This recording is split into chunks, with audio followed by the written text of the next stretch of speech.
dreams can come true if we have the courage to pursue them. Walt Disney. I will discuss Walt Disney's life, career, and theme parks. Walt Disney holds the title for most Academy Awards, which is 26. That's really impressive. For all of my life, since before I could remember, I have been all about Disney. From when my parents would buy all the VHS tapes and show me the movies, to when I would know all of the songs and I would just start singing on command wherever, to even now as being a parent because I'm showing my children the Disney movies and loving it with them. Walter Elias Disney was born in Chicago, Illinois on December 5th, 1901. His parents were Elias Disney, he was a farmer, and he was originally from Canada, and Flora Call Disney, who was a school teacher. Walt was the fourth of 5 children, and when he was 5 years old, the family needed to move to Missouri, and he enjoyed it. He enjoyed a happy childhood drawing and playing with his older sister Ruth. All of a sudden, Walt's father became really ill, and his brother and him had to work at a really young age. But Walt graduated from the Benton Grammar School in 1911. Then he did several jobs while studying art at the Art Institute of Chicago at McKinley High School, where he was a school newspaper cartoonist. He then later moved to Kansas City with his brother Roy, and he got a job where he had to create ads for magazines, cinemas, and newspapers. He was later hired at Kansas City Film Ads, where they learned animation techniques. Walt Disney went on to start his own studio, and it was called Laugh-O-Gram Films. He dedicated himself to producing animated short stories of popular stories already. However, the studio went bankrupt, so that is when Walt decided to head to Hollywood. Walt then bravely set up a studio in his uncle's garage and entrusted his brother Roy with the financial issues to help him. And this was the start of finding the Disney Brothers Studio, which would be the beginning of Walt Disney Productions.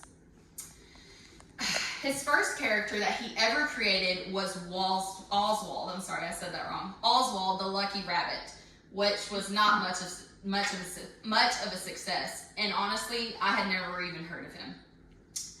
But then Mickey was who came next. And he was not very successful at all either until the Operation of Sound came. And that is when Walt Disney even voiced him himself. But the idea of the feature film was in his view. Snow White and the Seven Dwarfs was released in 1937. According to Becky Little, who is a journalist from Washington, D.C., said that Snow White and the Seven Dwarfs made $8 million when it only cost roughly $1.7 million to make. So it boomed. That film paved the way for Disney. More animation and action movies were just coming his way after that big blow of Snow White and the Seven Dwarfs. In addition, in 1955, the Disneyland amusement park was completed.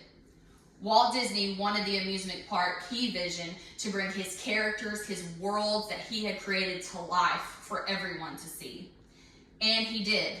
At Disney World, you can ride Dumbo, like the flying elephant, and fly throughout the air.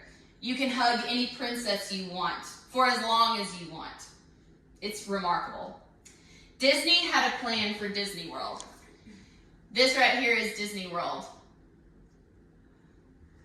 He wanted resorts and larger square feet, okay, compared to what Disneyland was in California. Actually, when I went to Disney World, I remember a worker told me that Disney World is the size of San Francisco, which is over a 40-mile square footage. So, it's remarkable on what Disney World is like, for what he created and then also for people to enjoy. Disney, lastly, is international. There are Disney parks in Tokyo, Paris, and Hong Kong. I did not even know that. And guess what?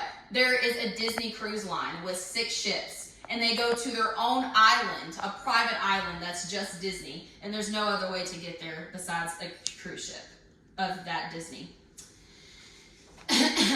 Walt Disney, however, sadly, did not get to see all of this because of his death in 1966 from circulatory collapse. He was struggling with lung cancer, they had said, and he left his wife Lillian and 2 daughters, Diane and Sharon. Even though he is gone, though, you can see that his name is legendary and always will be. In conclusion, Disney was raised poor and worked really hard for everything he accomplished, from short films to characters to feature films and even theme parks. New things and ideas are always being made daily through him and through the rest of his life. I have discussed Walt Disney's life, career, and theme parks. And Walt Disney said this: ask yourself if what you are doing today will get to where you want to be tomorrow. Think about that.